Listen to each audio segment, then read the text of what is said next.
Sorry, I'm a bit wet right now. I just went jogging for the first time in a while, but I wanted to give my thoughts quickly on this Sophie album that I have been listening to over the last few days.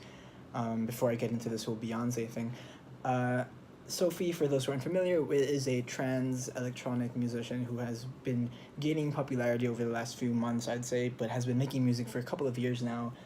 Early on, she was associated with the PC music scene, the PC music group. I don't think she was necessarily actually part of the PC music, but then she was making music that was in the mold of similarly to a lot of the PC music musicians, art electronic producers like A.G. Cook and Hannah Diamond and Danny L. Harl and Kane West from Caro Caro Bonito.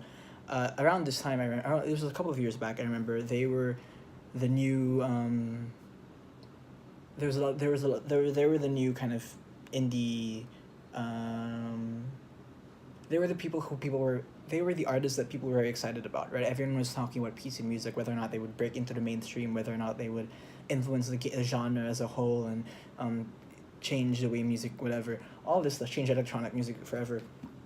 And their influence on electronic music is you can't really. It's hard to really ignore their influence on electronic music. It has been quite strong. We get lots of very interesting art pop with FK Twigs perhaps, Charlie XCX. I would like to believe that although they were making music back then as well, to some degree, I think they must have been influenced by PC music. PC music was really the brainchild of this kind of futuristic electronic pop, at least for this decade. Sophie, this is Sophie's first proper debut album, and a couple of years back, she released this compilation of songs. The album was called Product, and it had a lot of the hits from the separately released tracks over the last couple of years, like Bip and Lemonade and L and Hard. When I heard it before, I remember being very impressed by it and being very taken aback, I think, by how extreme they sounded. I mean, not extreme necessarily, but they just sounded so aggressively.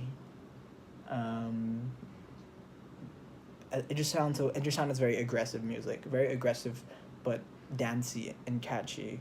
Uh, it was kind of very strong dubstep. I think it was dubstep influence, perhaps. I don't really know. I'm not very good at electronic music genres, but I just remember being kind of blown away when I heard lots of the songs on Product. And I think at the time, Sophie was not contributing vocals to the song. Sophie was mostly a producer. It was mostly instrumental electronic music, with maybe one or two words repeated over and over again. Um, but so over the last few months, Sophie has been performing all around. I used to be in New York, and she was performing all around New York, and I remember hearing so many good things about the shows, and I was never able to make it. Unfortunately, I was never able to make it to one of the shows, but anyway, Oil of Pearls on Insides. I listened to the album a couple of days ago, knowing very well that Sophie was an artist who was going to be shocking, forward thinking, experimental, and all of those things really came to fruition with the album. I was very unsure about how the album would flow because the singles that were released, "It's Okay to Cry," "Pony Boy," and "Faceshopping" were very disparate from each other. Perhaps "Pony Boy" and "Faceshopping" more similar, but "It's Okay to Cry" seemed it was like the slow ballad um, that showcased Sophie's vocals, and it was very interesting actually. So on the album, they actually play back to back to back, where you get "It's Okay to Cry," "Pony Boy," then "Faceshopping," which and for some reason it does kind of um, flow reasonably well with each other. And what you realize is the singles that were released were actually they're the poppiest songs in the album. Uh, After you get well, so if Pony Boy, Face Shop, I don't really have much to say about them. They're incredible songs, incredible. Some of my favorite songs of the year. Um, and then when you get into the unfamiliar songs, you get to "Is It Cold in the Water?" Is this melancholy, slow, very ethereal, very atmospheric, and still propulsing song that leads into infatuation. That um, when I first heard it, I remember that was one of the first songs when I heard it. I immediately looked at the track list to see what song it was, where it was in the track listing because it was one that very much stood out for me. Um, and then you get, so the middle songs, you get Is It Cold in the Water, Infatuation, Not Okay, and Pretending. You get these very these four songs that are all very kind of, I don't want to say they're slow, but then they are moody, ethereal, very sparse in a way that the extravagance of Pony Boy and Face Shopping seems to contradict that to some degree. Now, I don't have it. I'm a big fan of the album. I thought it blew me away.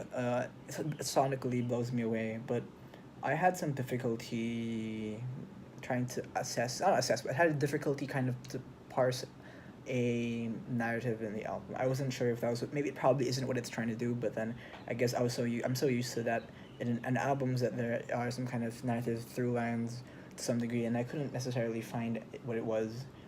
In some sense, it felt more like disparate songs. It felt like disparate songs in a similar way as Product was, except I guess it's front loaded with the singles, and then in the middle there are these ethereal soundscapes, and then it ends with, well, Whole New World, Pretend World is another one of those just blasting, experimental,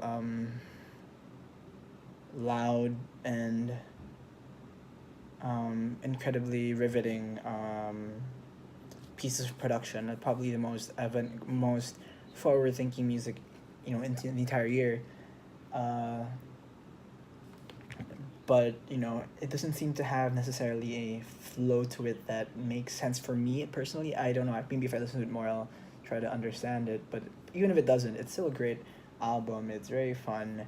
I think it might be one of my favorite albums of the year personally, just because I enjoy hearing new sounds that I've never really heard before. Although they are kind of derivative of, Lemonade L, that kind of stuff, it still sounds so propulsive, and I just can't really stop listening to my favorite song on the album. For example, my favorite song on the album is Immaterial, which is the second to the last song, and it's a perfect avant pop song, I think. Absolutely perfect. It reminds me a bit of, Charlie XCX and FK Twigs to some degree, but it is wholly just, I think it's a perfect pop song. Perfect futuristic pop song, I think. That is catchy and riveting with incredibly layered and textured production. And as a whole, I'm very impressed by the album. It feels very progressive, transgressive. A lot of the lyrical content seemed to have to do with, Sophie's personal transformation as a trans woman. Obviously, you have stuff like Face Shopping, where it's like you change the face. It's about this trying to take control of one's body in order to mold it to one's identity. So it's very interesting. I highly recommend the album.